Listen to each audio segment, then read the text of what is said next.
Imam Abul Abbas radhiyallahu berkata, alam semesta,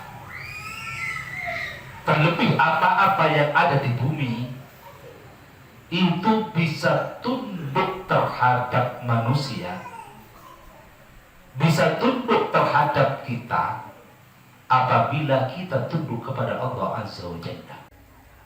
Ya baitin nabi,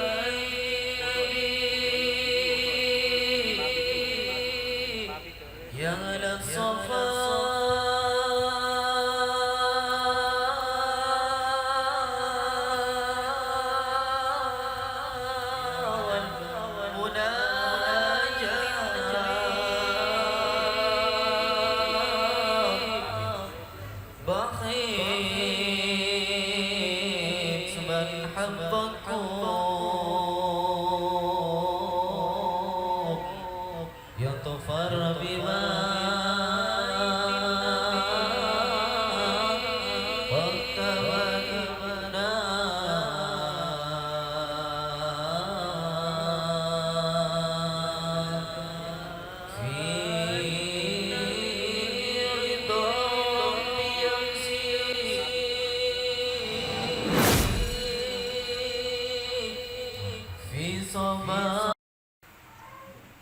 Assalamualaikum warahmatullahi wabarakatuh. Bismillahirrahmanirrahim. Innal hamdalillah nahmaduhu wa nastaghfiruhu wa nasta'idzu min shururi anfusina wa min sayyiati a'malina. Man yahdihillahu fala mudilla lahu wa man yudlilhu fala hadiya lahu. Nashhadu an la ilaha illallah wahdahu la syarika lah wa nashhadu anna sayyidana Muhammadan abduhu wa rasuluh. Allahumma salli ala sayyidina Muhammadin an-nuri dzati wa sirri fi al-asma' wa sifat wa ala alihi wa sahbihi wa sallim, amma ba'd. Bismillahirrahmanirrahim. Wa qala al-Imam Abul Abbas Al-Mursi radhiyallahu ta'ala anhu, dan telah berkata Imam Abul Abbas Al-Mursi radhiyallahu ta'ala anhu, beliau seorang wali kutub, khalifah daripada Al-Imam Abdul Hasan Asy-Syadzili, dan beliaulah yang menyebarkan, meneruskan thariqahnya Imam Asy-Syadzili. Beliau berkata, al-akwanu kulliha abidun wa sakharatun wa anta abdul adra. Al-akwan, alam semesta, kulliha, seluruhnya, al-akwan, seluruhnya alam semesta, ubaidun abidun, semuanya akan menjadi hambamu, musakharatun, yang tunduk, wa antan, dan adapun engkau abdul hadrati, itu adalah hambanya Allah atau Hadratul Qudsi. Wa fi ba'dil athar, dan sebagian daripada asar al-marwiyati azza wa jalla, yang diriwayatkan daripada azza wa jalla, Allah azza wa jalla, ya ibna Adam, wahai anak cucu Adam, khalaqtul asya'a, aku Allah menjadikan segala sesuatu min ajlika, karenamu. Wa khalaqtuka min ajli, dan aku menjadikanmu min ajli, karenaku. Fala tastahil, maka jangan kamu repot, bima, dengan apa-apa, huwa, adapun malaka itu bagimu, aman daripada azab, anta, sedangkan engkau lahu bagi zat tersebut.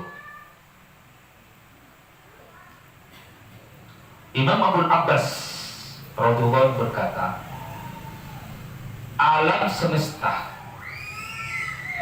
terlebih apa-apa yang ada di bumi, itu bisa tunduk terhadap manusia, bisa tunduk terhadap kita apabila kita tunduk kepada Allah Azza wa Jalla.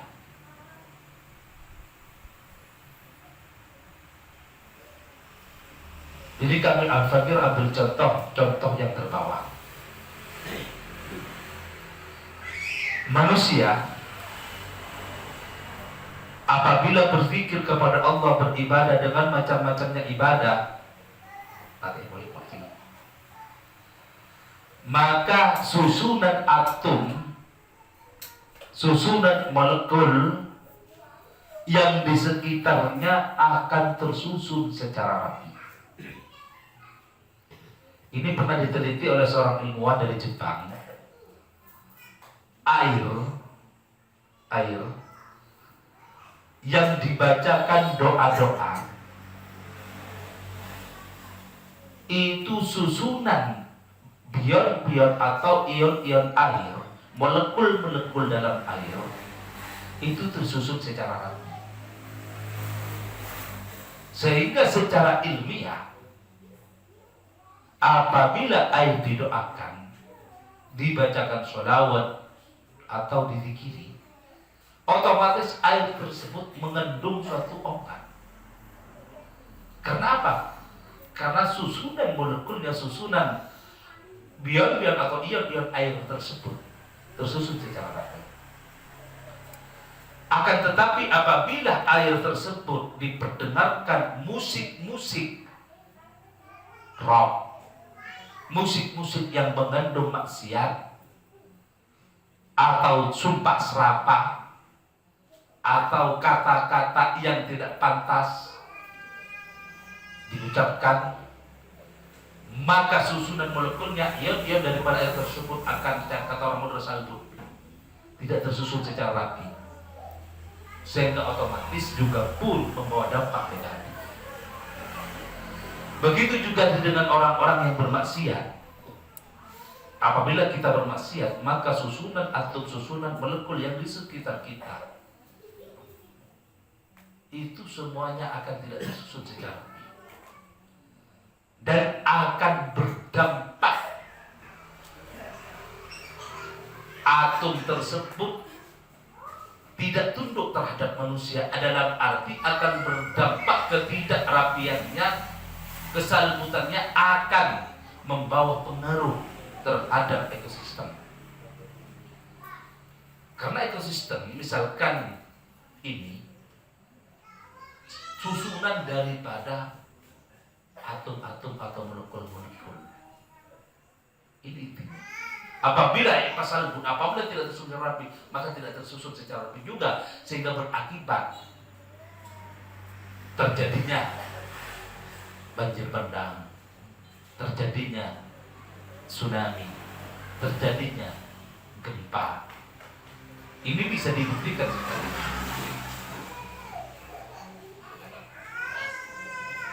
Sehingga bisa dibuktikan secara ilmiah. Kalau dalam ilmiah misalkan kalau ada perkiraan cuaca, biasanya ada ilmu geologi. Akan tetapi secara ilmu metageologi, apabila manusia banyak bermaksiat, maka akan berdampak terhadap pengaruh-pengaruh geologi, sehingga hujan tidak teratur dan pun kalau turun akan menyebabkan suatu bencana. Ini bisa diteliti secara ilmiah. Secara khusus, apabila orang yang selalu yang ditaatinya adalah al-hadrah Allah Subhanahu wa taala, maka akan seluruh ekosistem yang ada di alam itu akan tunduk padanya. Sehingga kalau kita misalkan ruang lingkup yang terkecil, kalau anak kita mau tunduk, kalau santri kita mau tunduk, murid kita mau tunduk, kita harus sendiri yang harus pertama kali tunduk kepada Allah Subhanahu wa taala. Karena kalau tidak, ya tidak. Misalkan sampai memerintahkan pada anaknya sholat, tetapi sampai tidak sholat, anaknya tetap tidak akan sholat karena tidak ada keteladanan. Jadi yang pertama kali yang harus tunduk kita sendiri kepada Allah. Ini misalkan contoh yang terkecil dari kepribadian per orang. Makanya sebaik-baiknya guru adalah apa yang mengamalkan ilmunya sendiri sebelum dia mengajarkan kepada orang lain. Dan apabila seseorang tunduk kepada Allah dan istiqomah dalam ketundukannya, maka lambat laun alam semesta akan tunduk kepada dia.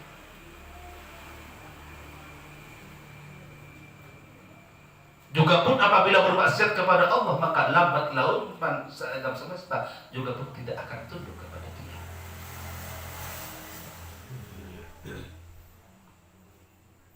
Seorang pimpinan, seorang penguasa, sekuat apapun, seotoriter apapun, sekuat apapun militernya, maka dia tidak akan dicintai oleh rakyatnya. Dan rakyatnya pada akhirnya tidak akan tunduk kepada dia. Apabila seorang pemimpin tunduk kepada Allah, meskipun jangka kepemimpinnya sedikit, contohnya Umar bin Abdul Aziz, dia memerintah hanya 2,5 tahun.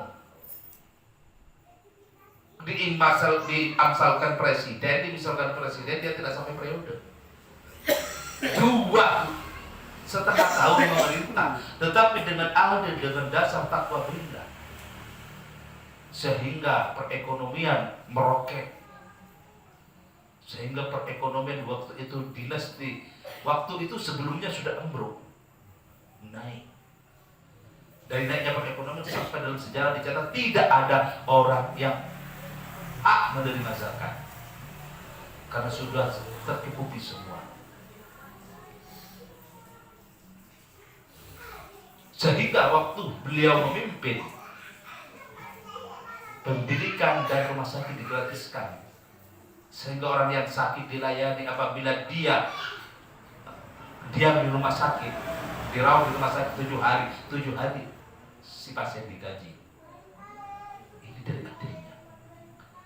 Sampai-sampai menurut para ulama, rusa dan serigala tidak bisa tidak bertengkar alias akur agar sedamai, bisa berjalan berdua karena sebab barokahnya adilnya Umar bin Abdul Aziz.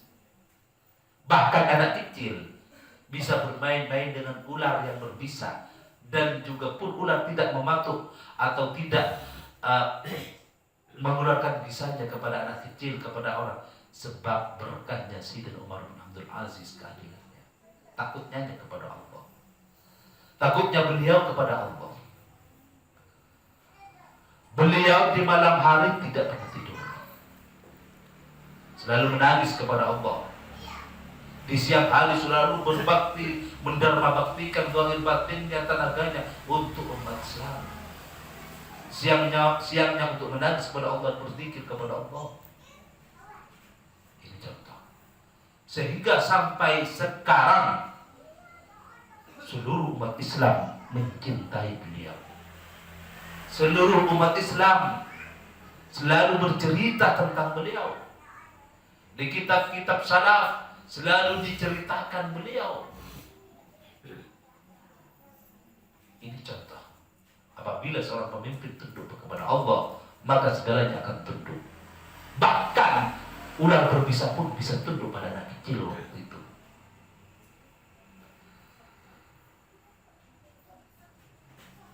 Ini berdasarkan suatu riwayat. Allah Ta'ala berfirman, wahai manusia, Bani Adam, ya Ibn Adam, khalaqtuka li ajli. Ya Ibn Adam, khalaqtul asya'a min ajlik. Aku mencipta segala sesuatu, apa yang ada yang di lautan atau di daratan, untukmu. Aku ciptakan hewan untukmu. Aku ciptakan emas, nikel, batu bara, menciptakan ikan-ikan di lautan, kerang-kerang di lautan untukmu.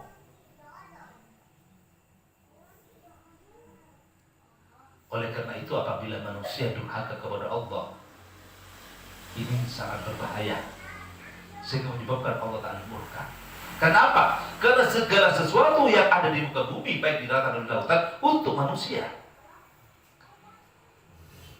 Wa khalaqtuka min ajli, dan aku menciptakanmu untukku. Jadi Allah Ta'ala mencipta manusia hanya untuk menyembah Allah. Ini sesuai dengan firman Allah dalam Al-Quran, wa ma khalaqtul jinna wal insa illa liya'budun. Untuk berbakti kepada Allah, untuk menyembah kepada Allah, untuk taat kepada Allah. Dan ini adalah tujuannya Allah Ta'ala mencipta kita, hanya untuk berbakti kepada Allah.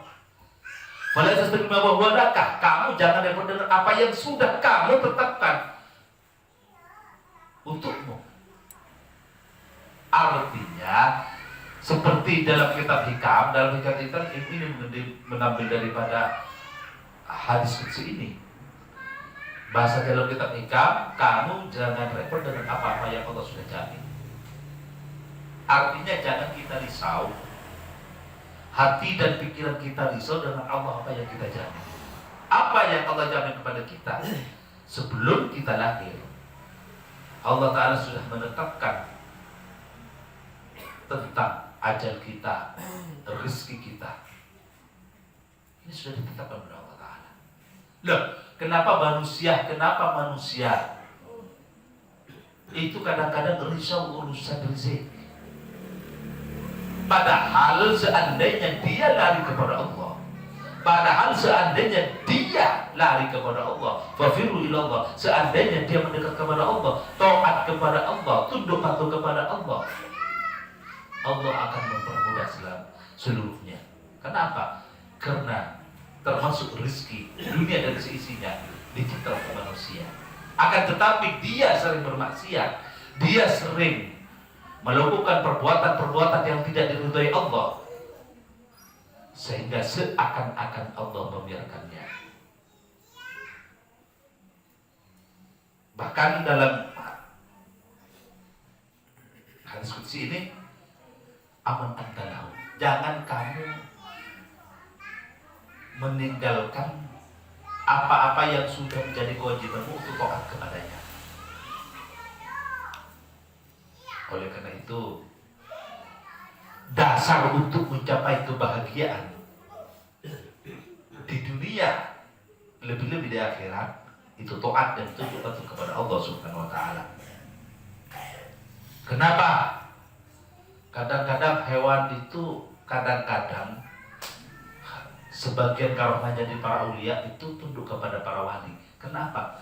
Karena para wali itu pun tunduk kepada Allah.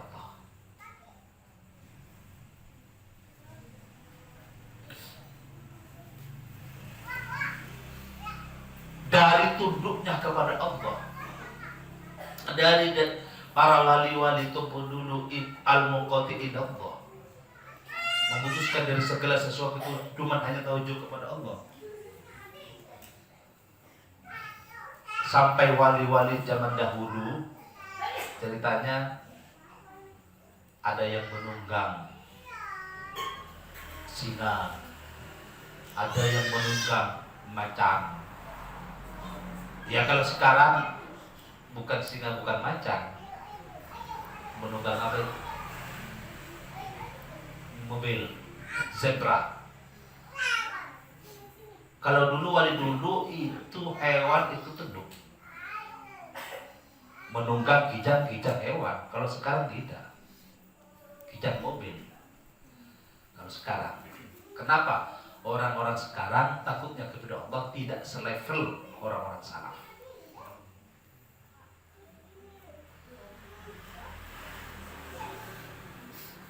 Waqad qalu fi ajabil insan, dan telah berkata para ulama ahli tasawuf fi ajabil insan, di dalam ajaib-ajaibnya kitab ajabil insan,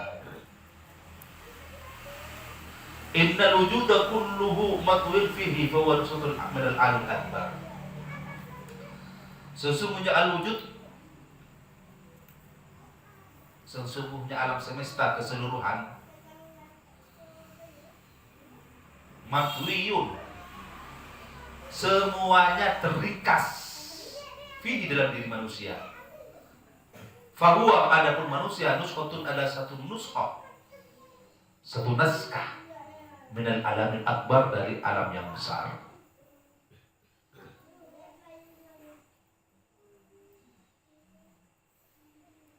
Jadi manusia itu suatu naskah dari naskah minal alamil akbar, naskah daripada minal alamil akbar.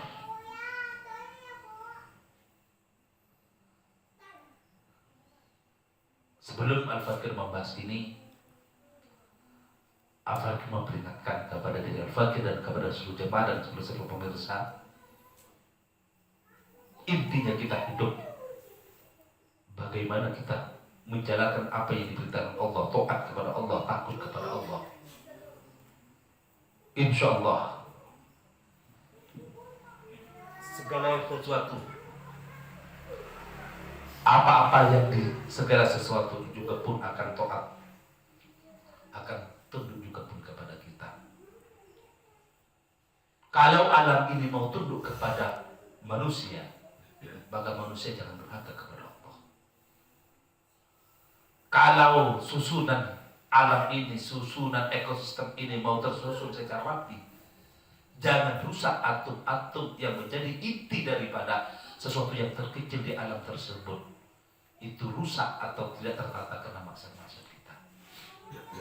Karena setiap benda apapun yang ada di al-wujud ini, bahkan sampai jasad kita, bahkan apa yang kita lihat sebenarnya adalah susunan daripada susunan beribu-ribu atau berjuta-juta atau bertriliun-triliun atom dalam tubuh kita sendiri. Yang namanya di dalam darah kita 1 kilogram darah kita itu memuat 1 miliar sel darah. Sel darah. Dan di balik sel darah ada susunan atom-atom yang beribu-ribu lagi. Sehingga atom ini sesuatu yang terkecil yang ada dalam fisik, juga pun berpengaruh dan sangat berpengaruh dengan apa yang ada di alam metafisik.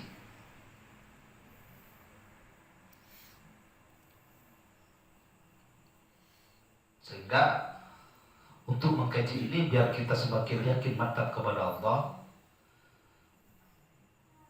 di balik kita belajar ilmu tentang eksakta fisika, juga kita belajar ternyata di balik alam, di balik benda ini, di balik sesuatu ini ada yang tidak dapat dilihat oleh mata. Dari kecilnya, itu namanya alam metafisik, seperti atom, molekul. Jadi intinya kalau kita bermaksud kepada Allah, sesuatu yang atom-atom di sekitar kita akan tidak tersusun secara rapi, akan rusak, sehingga berakibat juga pun tidak teraturnya ekosistem yang ada dalam dunia, di alam nyata, di alam fisik. Semoga mau ini bermanfaat pada diri kita, menambah rasa takut kita kepada Allah, dan mentauhid motivator kita untuk selalu taat kepada Allah, dan merangsang kita untuk berzikir dan beribadah kepada Allah, dan merangsang kita untuk jauh daripada maksiat, jauh daripada perbuatan dosa. Semoga bermanfaat. Min Allah taufiq hidayah wal inayah, wa min Rasulillah sallallahu alaihi wasallam syafa wa nadrah wal barakat, wa min awliyaika ya Allah al barakat wa nafaat. Wassalamualaikum warahmatullahi wabarakatuh. أنفاس جنة